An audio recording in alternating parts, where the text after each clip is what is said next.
పత్తికొండ పౌరుషం ఎప్పుడు అదుర్స్. నిన్న ఆదోనిలో దిగా, ఆదోనిలో చేతులు ఇచ్చిన తర్వాత బాగా గీరేశారు. కరెక్ట్ గా ఒక రోజు బ్రేక్ దొరికింది, మీ దగ్గరకు వచ్చా. చేయిస్తే తిరిగి ఇచ్చేటట్టు లేరు మీరు.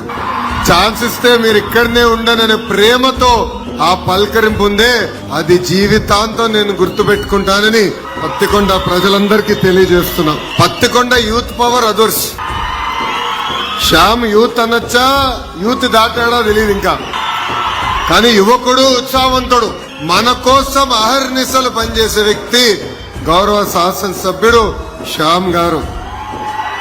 బంగారు గన్నులున్న అద్భుతమైన భూమి మన పత్తికొండ. మొన్నే గౌరవ ముఖ్యమంత్రి గారు వచ్చి జొన్నగిరిని స్వర్ణగిరిగా నామకరణ కూడా చేస్తాం జరిగింది. భారతదేశంలోనే మొదటిసారి ఒక ప్రైవేట్ సంస్థ గోల్డ్ మైనింగ్ చేస్తున్నాం. అది కూడా మన పత్తికొండలో జరుగుతాం. ఇక్కడున్న యువతి యువకులకి ఉద్యోగాలు కల్పించే లక్ష్యంలో వాళ్ళు పనిచేస్తాం జరుగుతుంది.